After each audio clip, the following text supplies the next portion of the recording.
For me, it was a teacher's dream. I was living the dream. This was the most extraordinary experience to teach these writers. I mean, a lot of the students came in not knowing they were writers and became writers. This is Arts Educators Save the World, where successful artists and their mentors talk about how arts education transformed their lives.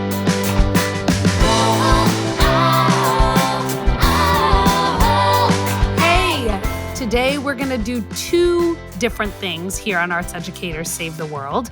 As you all know, we have made it a habit of finding successful artists and having them bring their mentors to talk with us about the impact that arts education has had on their lives. Well, today, our guest is a world-famous mathematician who has had his life changed as a result of the arts education he received in high school. And in order to make that episode sing, Alec and I have asked one of our oldest and dearest friends, who is herself a mathematician artist, Dr. Erica Litke, to co-host the show with me today. Erica Litke, welcome to Arts Educators Save the World. Thank you. I am so excited to be here. Does anyone else notice themselves stuttering when we all introduce? All of us are friends with our friends from when we were 4, 5, and 6 years old. We just hung on to them. And this phrase, my oldest, is it in your throat to go oldest? I like long-timest or long-sufferingest or something like that. When I get oldest, I'm uncomfortable with it. I don't know how I feel about long-sufferingest, but... Just riffing. Long-timest? Vintageist? I don't know. It's a vintage friendship. That's good. It is a vintage friendship. It's a good vintage, too. It is. Vintage, circa 1981. Thereabouts. It's a good year. It's a good year for friendship. Yeah. So, Erica, I would love for you to just say a few words about your background and why having you as a co-host today is a really good fit for an artist turned mathematician to talk about the impact of arts education on his life. Sure. First of all, thanks for calling me a mathematician. That's not something I typically identify as, but I think it's accurate because I am a person who does math. Therefore, it makes me a mathematician.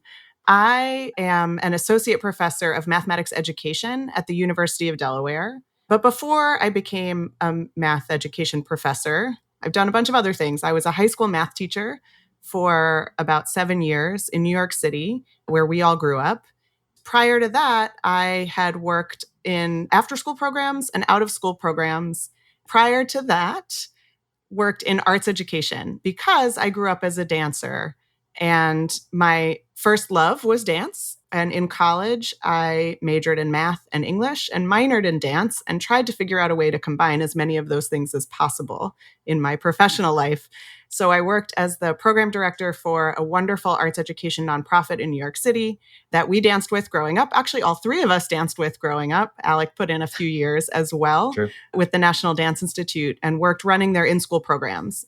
And that's what set me off on the career trajectory from that point. Well, this seems like an ideal coming together of a bunch of areas of expertise and inspirations that we're going to get into today. So let's get on with the show and meet Jordan and Peggy.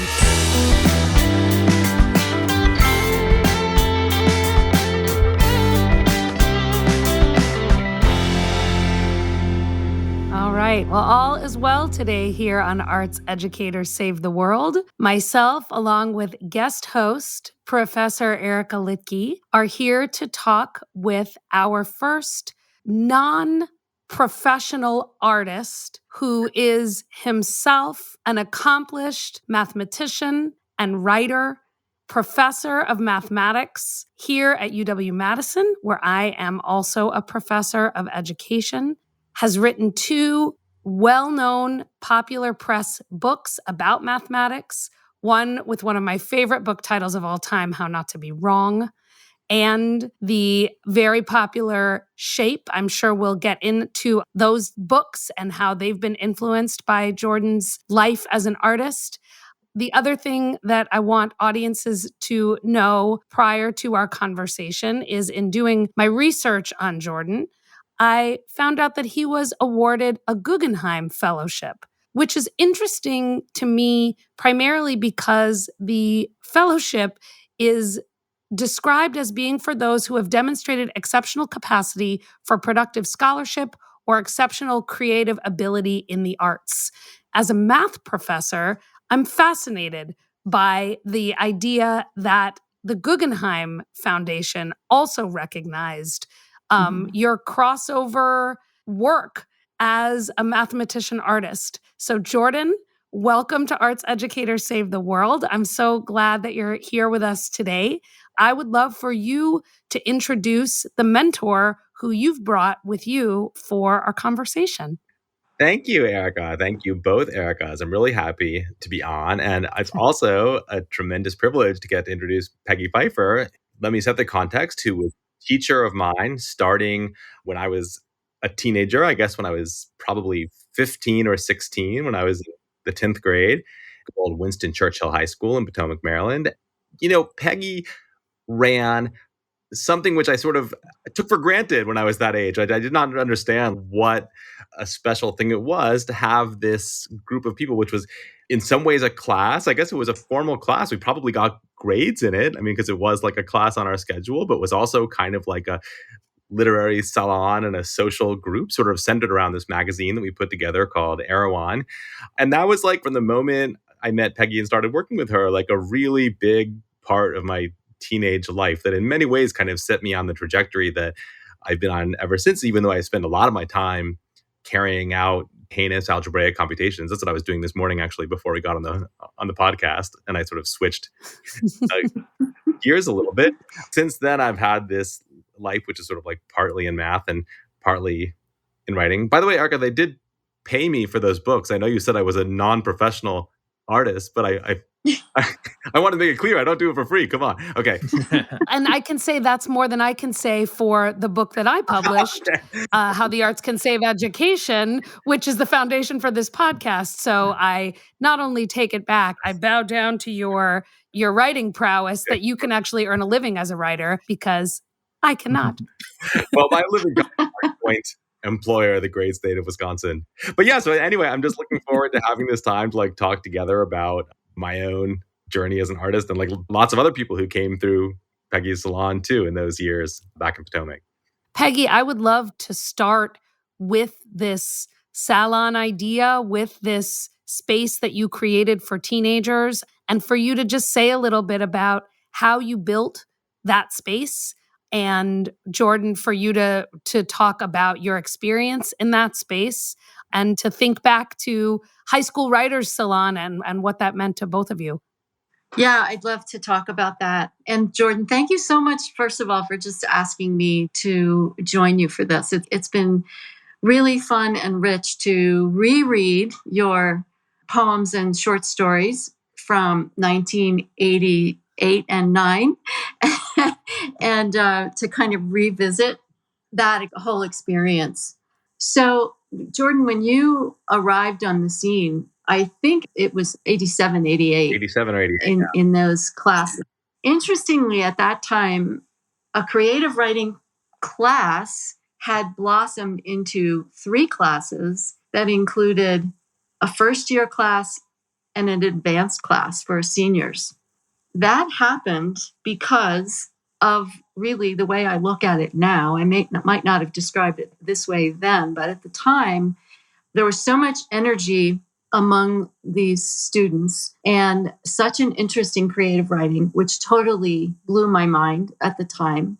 But now I look at it and I realize it was really a sort of coalescence of these wonderful, talented, committed, dedicated students who were really interested in writing for God knows why, because it was an elective. I always wondered, why are these kids taking this class? But it all came together with an energy that, as I said, started in, I think I began in 82 with one class of 15 students who were also very energized and interesting and interested in creative writing. And then over the years, it just mushroomed because we just gelled. And we were also producing a magazine called Erewhon, which, by the way, is very cryptically the word nowhere backwards. we thought that was just the coolest thing ever. So everything at the end of each year, we would produce this magazine that incorporated the work of many of the student body and many of the kids who were in the classes.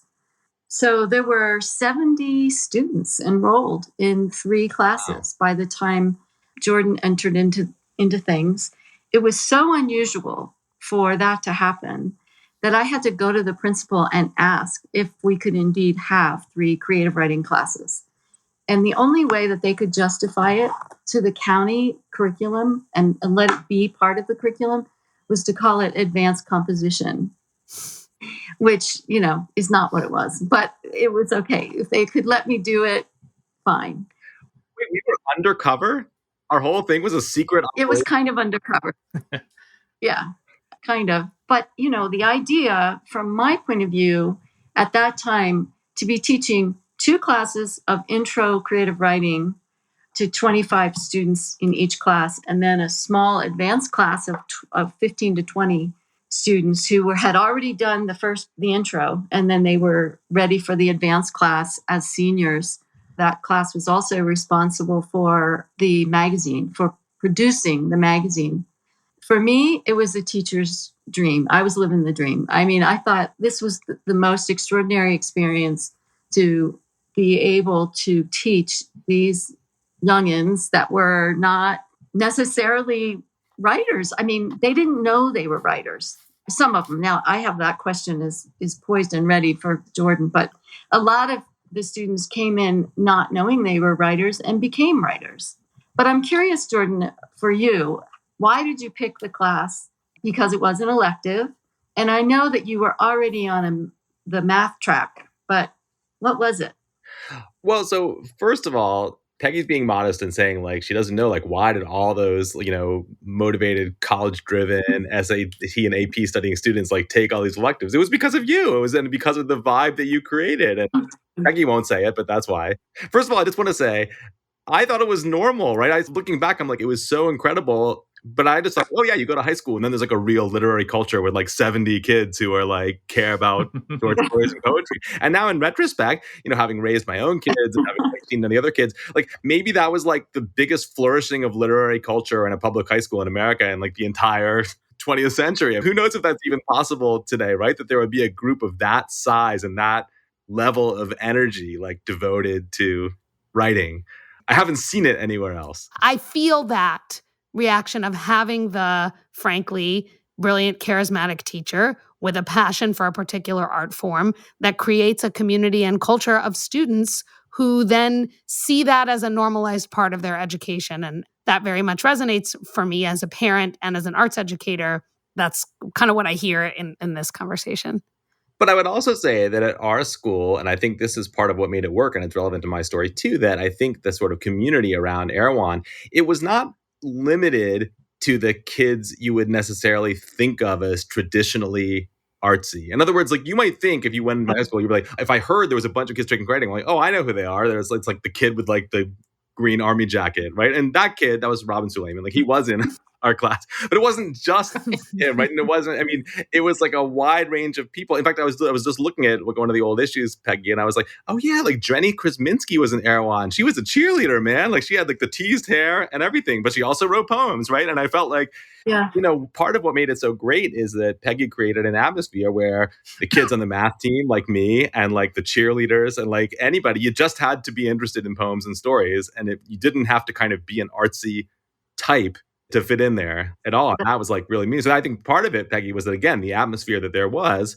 created a space where I could do that. And it didn't feel weird for me on the math team to also be in the creative writing room. Related to that, one of the things that I think in education is so interesting with phenomenal teachers like Peggy is that to you, Jordan, that felt like a magical creation.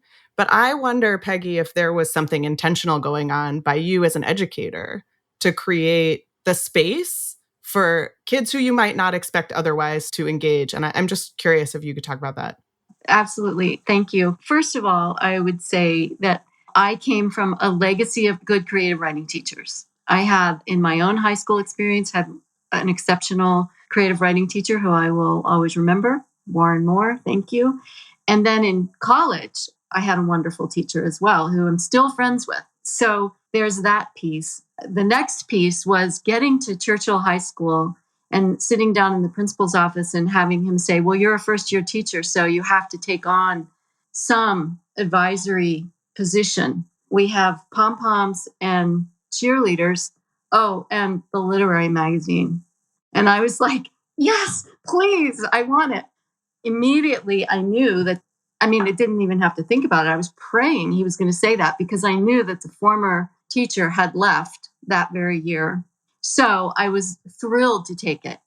Oddly, at this school, it was a part of the daily classes, the producing of the magazine. And I don't know how the former teacher got that to happen, because normally it would be an after-school activity. And this, of course, definitely leaked into many, many, many after-school time, lots of time, even into the evenings when we were trying to get the magazine done, many pizzas at night. But what I arrived at really, as I thought about it as a new teacher, brand new, first year, taking over this magazine, was that these original 15, 16 kids had chosen to be in this class, and they could take anything else. There were, of course, other electives, and of course, there was the general curriculum that they had to take. But I felt so committed to offering them everything I could for them to be able to experience writing in every aspect. I didn't know that in the very beginning how it would blossom, but I certainly was committed to the experience of exposing them to every genre that I could manage in a year, looking critically at writing by critiquing and kindly critiquing each other's work. That was a big part of my emphasis, was that we had to do it kindly, because, high school kids, they can sometimes not be so kind with their critiquing, but it was a rule in the classroom, actually. I was eventually actually an editor of a literary magazine, Gargoyle magazine. And so I wanted to expose them to that experience, and had interns every year, or for a few years, from the class who were actually interns for this professional magazine. I wanted them to experience actual professional published writers. That was really important to me. And we ultimately created a weekend called the Apprentice Writers Workshop, which was a weekend experience that Jordan went to all three of them that you were in school for. It was in the spring. It was a pretty wild weekend, actually. But we had 6 writers there, the whole all day Saturday and the Friday evening, for all the students to meet and take workshops with. And they were reading their own work. And I mean, it was a full immersion experience of being with writers and being around students from other schools. Actually came. It was something that people were expecting would happen every spring. And then the final piece of the experience that I was really trying to create was for these students who asked to be there, elected to be there, was the production of the magazine, and many of the students seeing their work in print and actually putting the magazine together. So even learning some graphic design hacks, and that was a whole thing, the whole experience of putting a magazine together. So it was really a comprehensive, immersive experience.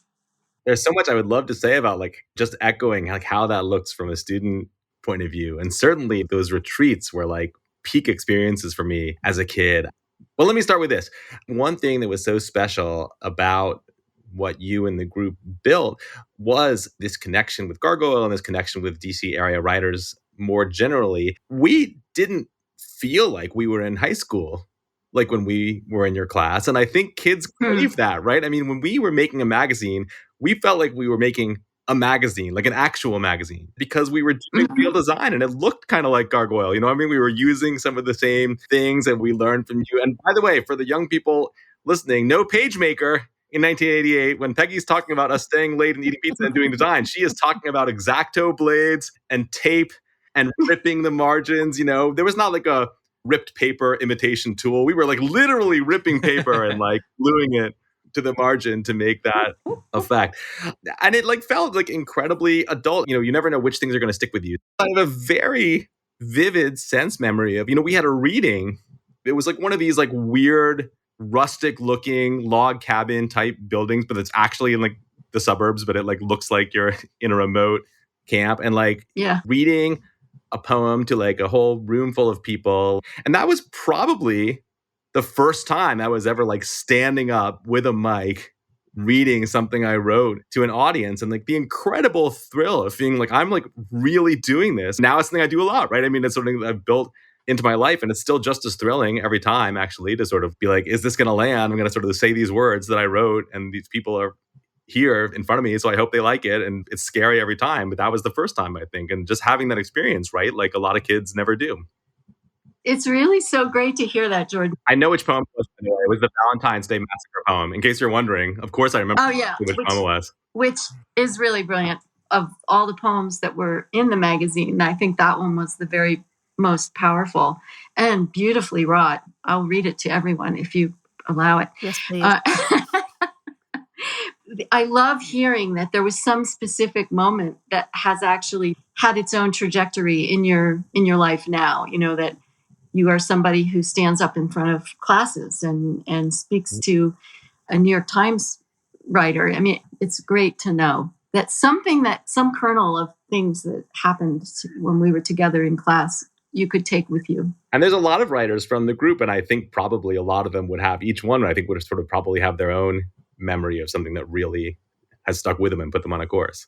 As you both were talking, I was making little notes about aspects of the experience that you mentioned that resonate with the ways that I and my colleagues talk about arts practices that ought to translate into good teaching and learning, right? So I heard you mention using a range of genres, engaging in critique practice, working with professionals in the field, having a consequential task with a legitimate audience, bringing informal education practices into the school space.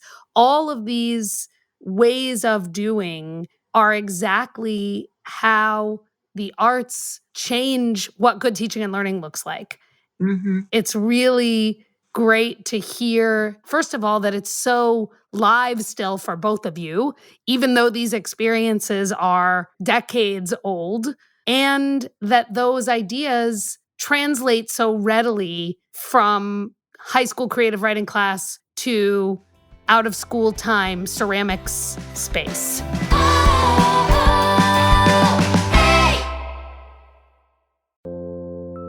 My name is Graham Isidore. I have a progressive eye disease called keratoconus. Admitting I'm losing my vision has been hard, but explaining it to other people has been harder. Lately, I've been trying to talk about it. Short-sighted is an attempt to explain what vision loss feels like by exploring how it sounds. By sharing my story, we get into all the things you don't see about hidden disabilities. Short-sighted from CBC's Personally, available now.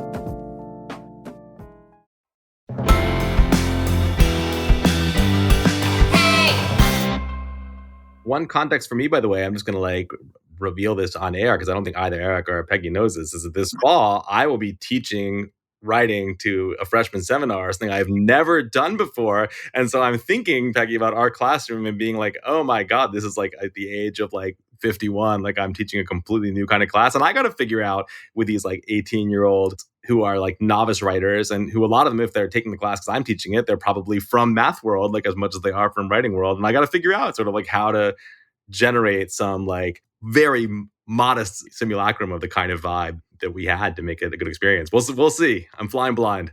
That is just warms my heart hearing that. If you need any lesson plans, I've got them for you.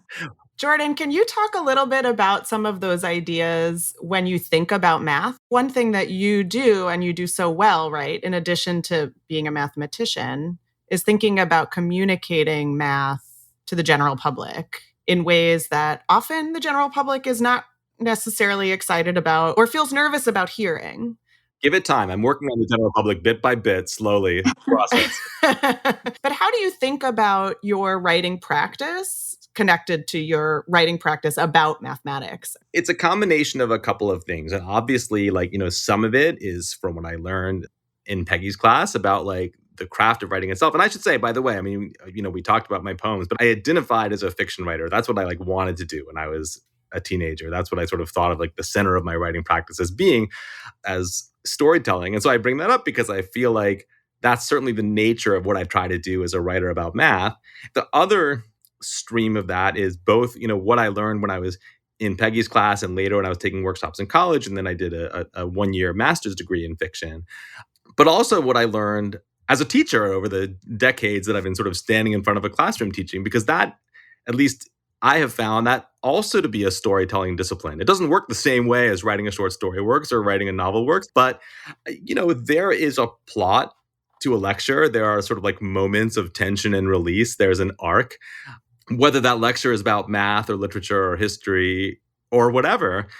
And so I feel like my writing practice kind of draws on both of those things. It draws on what I've learned in teaching about sort of like how to make a story that has a punchline and sort of works and feels like you don't know exactly where it's going to go, but retrospectively feels like it was going somewhere. But then also on some, and this is sort of actually something I'm really thinking about with respect to this class I'm teaching in the fall, just, what we did as far back as when I was 16, as it's not just like what's in the story and what's telling, it's literally each sentence, what words are in the sentence and what work are they doing, right? And which is something I sort of associate with poetry, right? I mean, I think that's when you write poems, that's where you really are like, oh, I got to think about each word and does it belong there? And is it supposed to be this word or is it supposed to be other words? So that kind of close reading, this sounds sort of crazy to say, but I think it is something that most people don't know about writing, right? That it's not just about what did you say, but like what sounds did the word make that were in your sentence. And that's certainly vital to like the way I write books now. We did sound poems. You remember that, Peggy? That was one of the genre exercises. You taught me about knowing whether the words were from Anglo-Saxon or from French. Do you remember that? Oh, yeah. Different feelings. That was one of my favorites. For me, this conversation is all about how we need to attend to the tools of a medium of a particular genre and how those tools afford the kinds of representational choices that we can make, which as a non-mathematician, for me, should be the core of mathematics, just as it should be the core of creative expression and creative writing. For those who don't know, what's a sound poem?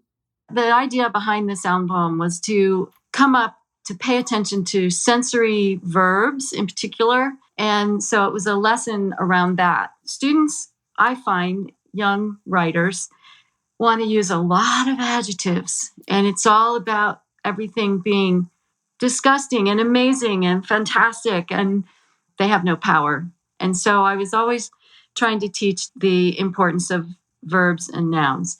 So a sound poem would be where the students would focus on words that really brought forward the image of any kind of visceral, sound, but also any other kinds of senses. And so the word choice was really, really specific and had to be so carefully chosen and actually illustrate the sounds of something very specific.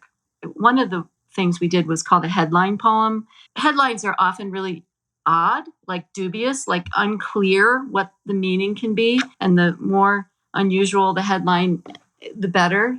And so I'm wondering if the St. Valentine's Day Massacre was a response to that, because it's on the 60th anniversary of the St. Valentine's Day Massacre. I don't know if it was a headline or if it was just something out of your very vast imagination. Looking back, so I did look this morning at like some of the poems, and also I have my journals from that period. I was like looking over them in order to like be in touch with my son, who's like the same age. So I would, if I'm to be honest, all of those poems were just like, I like every girl. Like, what am I doing? I'm lonely. Like, I'm confused. Like, that was basically like, I'm sorry, a lot of poems in history have come out of that impulse. This is a representational medium that is well suited to feelings of emerging adulthood. I can't believe I said that while you were recording. Can we have like a sort of Richard Nixon 18-minute gap? The funny thing is, though, Jordan's work was so not that. It was so coming from this place. I mean, like your novel, it's just, it doesn't feel autobiographical, or we don't need to know the author to know the book. I feel like that was the feeling in this poem. May I read it? Yes, please. I was just going to say, Jordan, is that all right? Okay, let's do it. In for a penny, in for a pound. On the 60th anniversary of the St. Valentine's Day massacre, don't look it up. If you want to know, ask me. I was there squinting as though I had just come from the movies into the loud noon. I was there to see them, 8 men with carnation badges and shoulders and lapels knocking at the door. Ask me, or you won't hear the breath of jazz as it opened. 8 tipped brims, and later the staccato syncopation. You won't scuffle closer to the doorway to see the dancers. Don't look it up. You can't possibly see the love that was in their eyes. It's funny that you say it's not, because you're right, it's not autobiographical, and but at the same time, there's like an aspect of like, oh yeah, like love, like that's basically the same thing as being like gunned down and murdered in broad daylight. Like that made sense to me at 16. Right. I guess I just want to say about this poem is that your writing was so advanced at this age that it doesn't feel like you are necessarily relating an anguished love. It's so far removed, and you're able to bring in a point of view that does not necessarily feel like yours. And that's interesting and powerful. Peggy, how many years did you do this work? And how many, there's only one Jordan Ellenberg, but how many Jordans were there? In other words, you said you had about 70 students at a time. So how many students were part of this journey? And please rank them, and we'll discuss it at the next reunion. Well, I taught English and creative writing for 11 years. And I guess it was in the 4th or 5th year that it mushroomed into these 3 classes. I mean, my very first year in my very first class was a writer who's a novelist, has written many, many novels. And her first novel, right out of Harvard, became a movie called Dying Young. And that was Marty Lineback.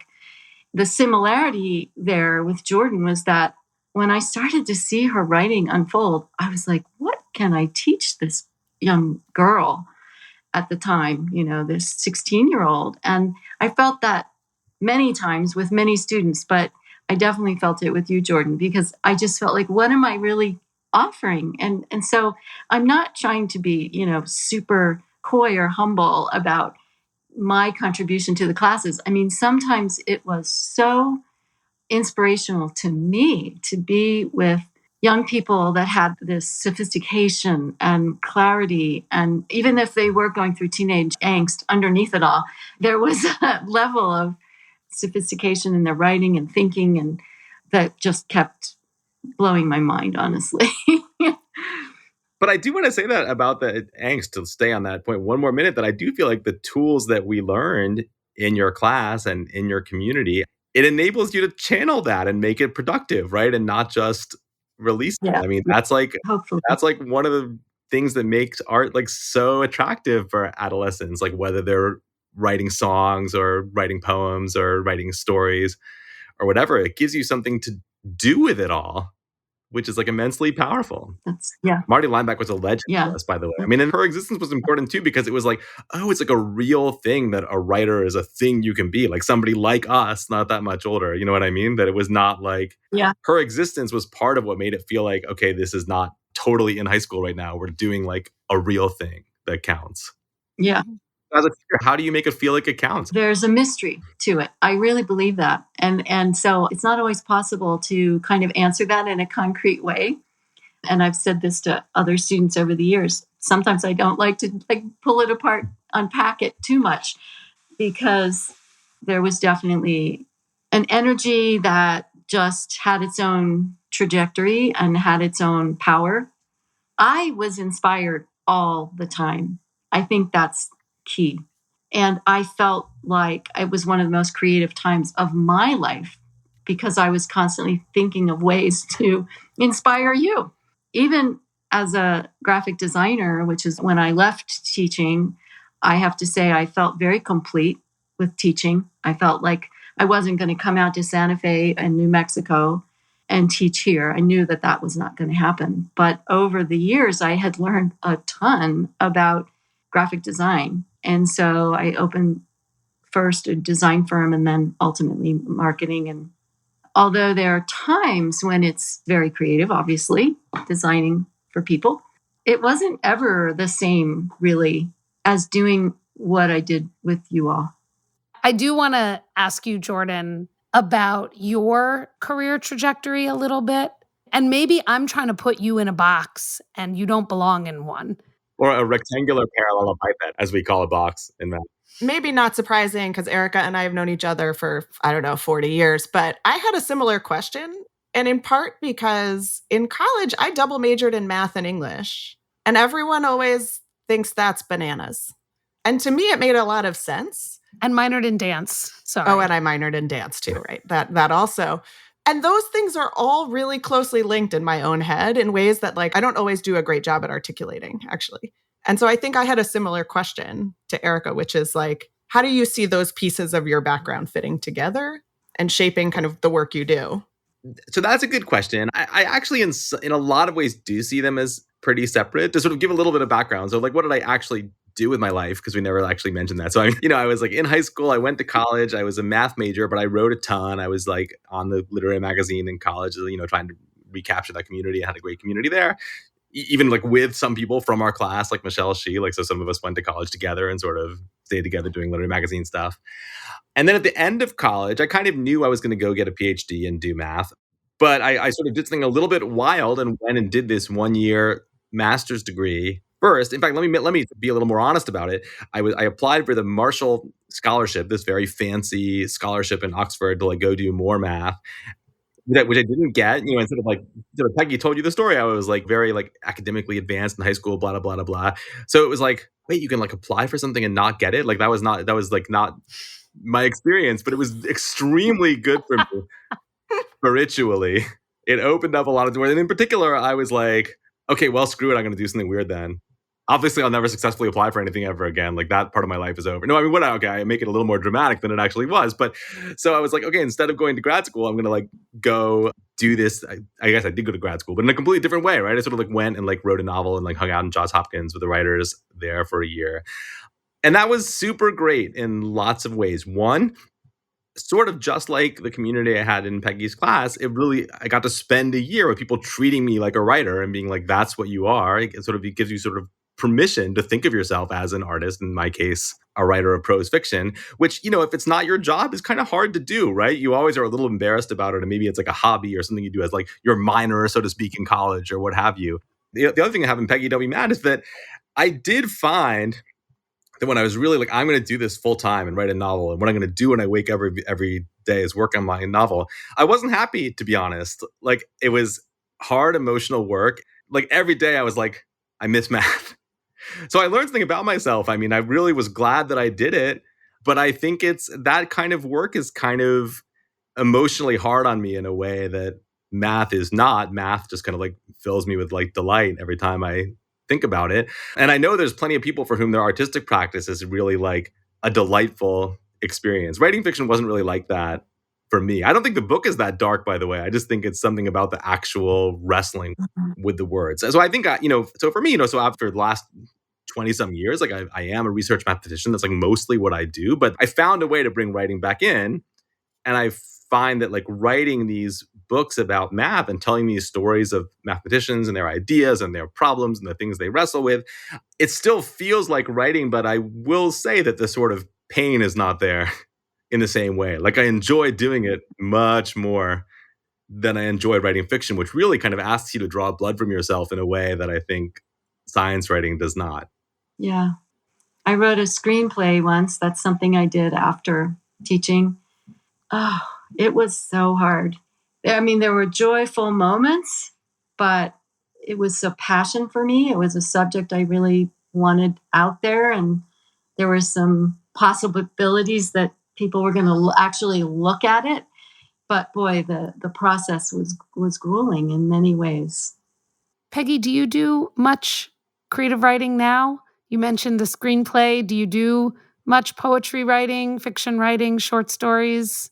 Not anything like I used to. I actually have channeled my creative juices in a really different direction. I'm doing more art and assemblage and collage and altered books and things like that, which is what I'm looking forward to when I complete the transaction to sell my company and actually retire, to sort of be more here and in the house where I live. And it's a different look to my life, what I'm headed toward, I will say. Pretty bucolic out here in the... But it does remind me of it being the 80s, and we're like putting together sort of shapes and backgrounds and also shapes made of words that were poems onto pages, right? I mean, it sort of rhymes a little bit with what was happening 35 years ago. It's true. When I do an assemblage, there's a graphic design feel to it. You know, I use rulers probably more than most artists do. It's just, there's a balance, you know, that I do with color, and I use a lot of typography. I love typography. That's always going to be there. Peggy, I really want some behind the scenes stuff now, because now I'm fascinated. Did you feel like, and I don't even know who the decision maker is here, whether it's the principal or whether it's the county above the principal, but were people at Churchill or at the county, were they like, oh, this is great, this thing that's happening at Churchill? Or were they like, what's this weird thing Pfeiffer's doing? Like, did they inherently value it? Well, of course, if you start at the next level up for me with Adrienne Merrick, she, of course, understood it. And she was the head of the department. So she could represent that to the higher level administration. The principals didn't really care what I was doing as long as the awards were coming in. I'm serious. That's just how it was. If you showed them the awards, you were like, okay, something's happening here that counts. Yeah. I mean, I don't know that they really understood what was happening behind closed doors. I used to always say, if I closed the door of our classroom, I was bound to pull out something that was not in the curriculum and start teaching it. So in that way, there were things we did that weren't okay, I'm sure. Amiri Baraka. Do you remember any of that? Oh, I do remember Amiri Baraka. I just pulled out and read the Ferlinghetti poem, which was also from your class. A couple of Papish cats doing the Aztec two-step. Erica L., final question that is burning for you, for our amazing guests. What would each of you say to students to get folks interested in writing? If you were talking to young people now, today, in our moment in time. I'm going to go first because Peggy's looking very thoughtful. So she's thinking about something good, and I'm just going to say something very off the cuff. I'm going to get there. It's a little bit circuitous. So I was reading something today where somebody was posted a quote by Rick Rubin, you know, this guy who has like a popular book out right now about like creativity in the arts and stuff like that, who said, you know, you got to follow your own excitement. Like, don't follow your listeners' excitement. And somebody was quoting that in order to disagree with it and say like, oh, what a like pretentious know-it-all who's like not thinking about the audience and is just like faffing around, like doing what he's interested in. But I was struck by that because I 100% agree with that. And I actually think it's true both of my math teaching and at what I'm going to be doing this fall, teaching writing. Certainly when I write these books about math, a subject that a lot of people don't think of themselves as interested in, or when I'm standing in front of a classroom of a bunch of kids who are taking a required math course, I feel like if I'm not excited about what I'm saying, like I've already lost. There's no chance. There's no matter how much objectively I think the students should want to learn this material and how objectively important it is and how necessary it is for another class they're going to take. If I don't care, I don't know how to create an environment where they care. Maybe, Erica, maybe if I were more of an actor, I would be able to do it, but I don't know how to fake it. I don't know how to convey that. By the same token, I feel like if I'm authentically excited and I let that come out, I think that always creates an atmosphere. So when I write books, I mean, my way of writing books is extremely disorganized because I write this long outline and I submit it to the press and I say, this is what I'm going to do. But then what I actually do is, you know, I start researching, and then if I get excited about something, I just write about that and the outline goes out the window. And I'm just like, if like I'm on fire just to spend like 12 hours like reading like 1890s JSTOR articles about some crazy thing, even if it seems really weird, I'm like, I just got to have faith that if I'm this excited, then it's going to read exciting on the page when I write it. So I'm sort of answering your question by unanswering it. If you ask, how can I get students excited? Like, I don't know what to do other than be excited myself and hope that that kind of vibrates and resonates throughout the room. And I feel that more often than not in my life as a teacher, it has. You were excited, Peggy, right? You weren't faking it. No, I wasn't. And I just moving from this idea of excitement, enthusiasm. I remember there was something that went through the schools, this asking students to rate their favorite characteristics in a teacher. I don't even know if it was furnished by the administration or what, but enthusiasm and humor were sort of at the top of almost every student's list. And I felt like, and I still feel like, that is key. What is memorable? The memorable things, the memorable moments are, for me, in the classroom are the ones where I was laughing hysterically at something somebody wrote or said or did. Probably Jordan, definitely from time to time. Prusans were the funny ones. Come on, they were funny. Those guys were really funny. Come on. Who, the Prusans? Yeah, that's true. Well, but together there was definitely an energetic and an enthusiasm and excitement. I think I would probably ask students, what are you reading? And is there anything you're reading that excites you? Now, some students aren't reading, so that's going to be that. Maybe I would say nowadays that would be a lot more challenging to kind of get in there and find the spark. But bringing that enthusiasm forward, I think, is key.